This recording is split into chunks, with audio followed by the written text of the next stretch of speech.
Fala galera, beleza? E aí, tudo tranquilo? Olha só, playlist nova aqui no canal. Se você não é inscrito, se inscreva.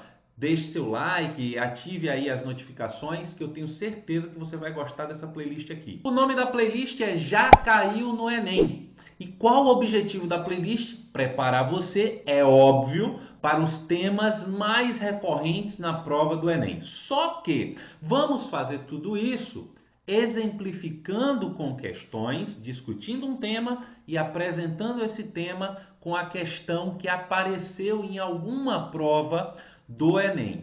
Então, bora parar de enrolar, roda a vinheta e vamos começar o vídeo. Galera, o vídeo de hoje é um vídeo preparatório. É aquele vídeo introdutório que você precisa conhecer sem sombra de dúvida se você pretende fazer uma boa prova, se você é um aluno dedicado, se você é uma aluna dedicada, você tem que se ligar nisso que eu vou falar hoje. Muita gente fica esperando adivinhar o que vai cair na prova. Ai, Everton, o que é que vai cair na prova? Você acha que vai cair uma questão sobre isso? Você acha que vai cair uma questão sobre aquilo? Cara, tentar adivinhar as questões da prova é uma das coisas mais difíceis a se fazer e eu não considero um método interessante. Aliás, eu não gosto, inclusive, de colegas professores que fazem esse tipo de graça com os alunos, né? Que fica ali, ai, ei, vai cair uma questão assim, você vai ter isso, aquilo, outro. E aí, de vez em quando, algo semelhante acontece e aí a pessoa vai dizer, tá vendo aí? Olha, eu falei.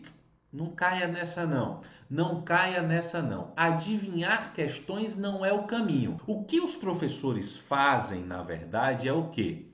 Pegar todo o arcabouço de provas anteriores, estudar essas provas, entender quais são os temas mais recorrentes, quais são as abordagens mais frequentes, e aí sim você cerca um conjunto de informações que serão úteis para o seu aluno. Eu considero isso aí um trabalho sério, um trabalho mais consistente, que de fato pode te preparar. E antes de qualquer coisa, é preciso que você, enquanto aluno, conheça efetivamente a prova. E conhecer a prova não necessariamente é baixar todas as provas do Enem e ficar fazendo aí, sei lá, todas as questões o dia inteiro ali tentando vencer aquela lista enorme, infinita de questões, para dizer, olha, eu já me preparei, já estou pronto, conheço exatamente a prova do Enem. Será que você conhece mesmo? Será que você já percebeu alguns detalhes da prova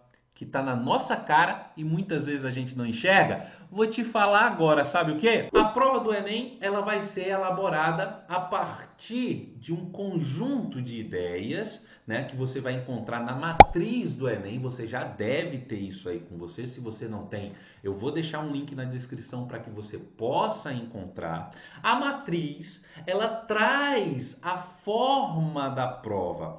Essa prova, ela será construída a partir de quê? A partir de competências e habilidades. Cada área do conhecimento tem um conjunto de competências e um conjunto de habilidades a serem trabalhadas. Por quê? Quando você pega um item da prova, que seria a questão, você vai encontrar esse item sendo elaborado a partir de uma competência, né, que seria uma ideia macro, e dentro da questão, o elaborador, ele quer saber se você desenvolveu ou não uma certa habilidade. Então, todo item, ele parte de uma competência e tem ali inserida uma habilidade que será verificada se você desenvolveu ou não ao longo do seu ensino médio. Mas hoje eu quero falar especificamente dos itens, eu quero falar das questões, né? Eu quero saber se você já sabe essas informações.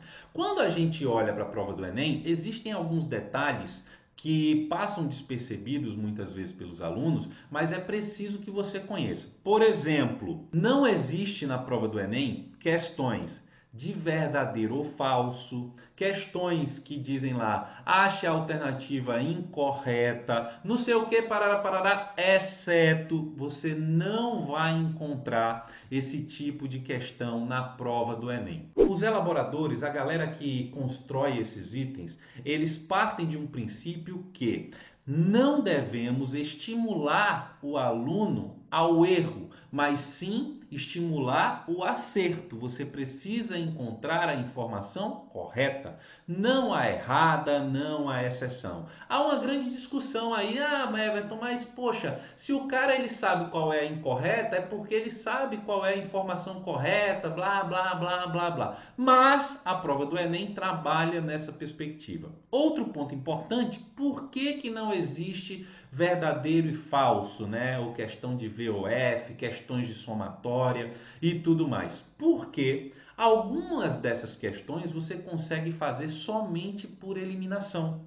E fazendo por eliminação, você vai aqui, essa aqui está falsa, então eu olho lá nas alternativas e vejo, essa aqui não tem, piriri, piriri, aí só pode ser A ou B e você vai fazendo esse tipo de eliminação. Isso não serve para medir efetivamente a sua habilidade, o que você desenvolveu ao longo do ensino médio, porque simplesmente você está usando algumas técnicas ali que não necessariamente tem a ver com o desenvolvimento e o seu da aprendizagem, né, como um todo. A nota do Enem parte daquelas 3 letrinhas, daquelas famigeradas letrinhas que no último Enem deu uma confusão do caramba, né? Essa galera meio maluca aí que fica organizando várias outras coisas, menos o sistema educacional do Brasil. E nessa confusão, essas 3 letrinhas ficaram famosas, você sabe quais são? TRI. E o que é que significa TRI? Teoria da resposta ao item. Esse é um modelo que prevê uma melhor equidade, uma melhor equiparação das notas para que o aluno ele possa ser efetivamente avaliado e principalmente bloqueia a ideia do chute, ou pelo menos tenta bloquear a ideia do chute para que você produza uma nota mais próxima da realidade, né? Mais próxima do que você aprendeu. Entendido isso, a gente vai agora falar um pouquinho das questões. Quando a gente tem uma questão, você precisa entender que ela é dividida em 3 partes, né? Quais são as partes? Primeira parte de todas, texto base. O texto base, ele vai trazer uma série de informações estas que serão úteis para que você possa construir o raciocínio para a sua resposta. Só que esse texto base, ele pode ser de qualquer gênero, né? O texto base, ele é proveniente de vários gêneros textuais. Ele pode ser uma charge, ele pode ser uma música, ele pode ser uma reportagem, ele pode ser um artigo científico, enfim. O texto base, ele trará informações úteis para você, certo? E você precisa estar atento sim. Tem gente que diz assim, o texto é muito grande, não precisa ler e tal. Não faça isso não. Preste atenção a todos os detalhes, beleza? A segunda parte das questões é o que a gente chama de frase-comando ou enunciado, né? O mais popular, o enunciado. Porém, a galera que elabora os itens gosta de chamar de frase-comando, né? Nós vamos chamar aqui de enunciado porque fica mais fácil de você entender. A frase-comando é aquela que vai, de uma maneira bastante curta e direta, pedir a você para que você faça, ou ache, ou encontre, ou pense, ou reflita sobre a sua resposta. Então, você vai ter ali no enunciado o direcionamento para a questão. E por fim, nós temos as alternativas. Na prova do Enem, 5 alternativas de A a E, onde você vai encontrar uma resposta correta e 4 respostas que não são as corretas, que são chamadas de distratores.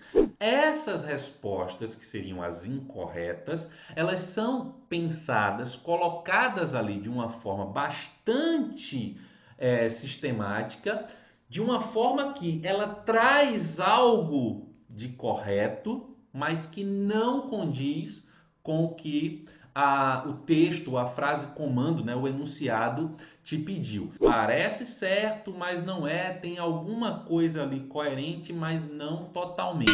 Já falamos sobre matriz, competências, habilidades. Já falamos também sobre a questão do TRI, dos modelos de questões, o que é que eu vou encontrar nos itens e quais são os tipos de itens. Questão é questão, Everton, toda questão é igual. É não, papai! Existem diferenças cruciais, tá, gente, nas questões do Enem. Os itens, eles são divididos em duas grandes categorias. Eu tenho os itens ou questões complementares e eu tenho a categoria interrogativa. Mas primeiro vamos falar aqui da complementar. A complementar, como o próprio nome já diz, é um item que é elaborado para que você, candidato, complemente a ideia que está sendo posta para você ali na frase comando, certo? Eu resolvi dividir aí essa categoria complementar em duas subcategorias, tá? A complementar direta e a complementar reflexiva. E como é que eu vou saber se é complementar direta, se é complementar reflexiva? É muito fácil, velho. Você já deve ter visto isso, mas nunca se atentou. Na frase comando, quando a gente olha ali a frase comando, o enunciado, você vai perceber que algumas questões do Enem, a frase comando termina e não tem pontuação nenhuma, certo? Termina lá, blá, blá, blá, blá, blá, que não tem dois pontos, não tem interrogação, não tem nada. E se você olhar para as alternativas, todas as alternativas começam com letra minúscula. Ou seja, o que você precisa entender é que aquela frase comando, na verdade, é uma ideia que está sendo colocada ali, que é interrompida em uma determinada parte, e você precisa encontrar nas alternativas a que melhor se encaixe. Uma complementação direta daquele raciocínio. Você só precisa encaixar ali o raciocínio mais correto. Olha que massa. Por quê? Quando você pega a questão, olha para a frase comando e você não vê pontuação, você já sabe como a sua cabeça vai ter que pensar. Já na complementar reflexiva, você tem lá a frase comando, o enunciado e ele termina com dois pontos. E você vai olhar para os itens e lá nos itens você vai ver o seguinte, nos itens não, pô, nas alternativas. Você vai olhar nas alternativas e lá nas alternativas você vai perceber que todas elas começam com letra maiúscula, maiúscula. Todas as palavras que iniciam cada uma das alternativas fazem parte da mesma classe de palavras. E nesse caso, o que o item espera de você é que você problematize o que foi exposto, reflita, interprete e tire uma conclusão. Você precisa refletir, interpretar e concluir. A segunda categoria é a categoria das questões interrogativas, né? Interrogativas, você já deve ter percebido que eu vou encontrar alguma coisa que se pareça com uma pergunta, com uma interrogação. Correto? Você vai pegar o seu item, vai analisar tudo direitinho e vai perceber lá no enunciado que ela termina com o quê? Com uma interrogação. Ao observar a interrogação, você já sabe que isso é uma pergunta. Sendo uma pergunta, toda pergunta pede uma resposta objetiva. São questões que exigem de você o conteúdo mais profundo. Ou você sabe ou você não sabe. Fique atento a essas questões, que essas questões geralmente elas têm um nível mais difícil. Tá, Everton, você falou aí das questões, tudo beleza, e como é que é? Essas questões elas se aplicam a todas as áreas do conhecimento? Eu vou encontrar esse modelo em todas as áreas do conhecimento? Vai sim. Todas as áreas do conhecimento partirão dessa mesma ideia. Beleza? Então, a partir de agora, faça as suas questões, você que baixou todas as provas do Enem desde 1998 para cá e está respondendo alucinadamente, não está dormindo, não está se alimentando, não está fazendo nada. Antes que você encha meu saco, é bom salientar que de 98 para cá a prova do Enem sofreu várias mudanças, tá? o início ali, que vai até mais ou menos 2008, 2009, o Enem ele não tinha a mesma característica que tem hoje, os itens eram elaborados de outra forma. Por quê? Porque o objetivo da prova não era selecionar ninguém para vagas em universidades, tá? Então, a gente está falando do novo Enem, beleza? Pegue essas questões e observe as características que eu acabei de te dizer. Comece a pensar as questões de uma forma diferente.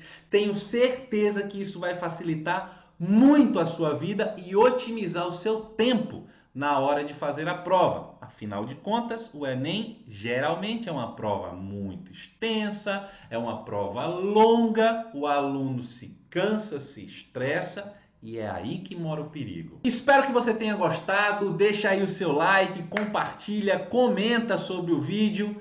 Divulga, galera. Essa é uma informação preciosíssima. Um abraço, um beijo. Até a próxima.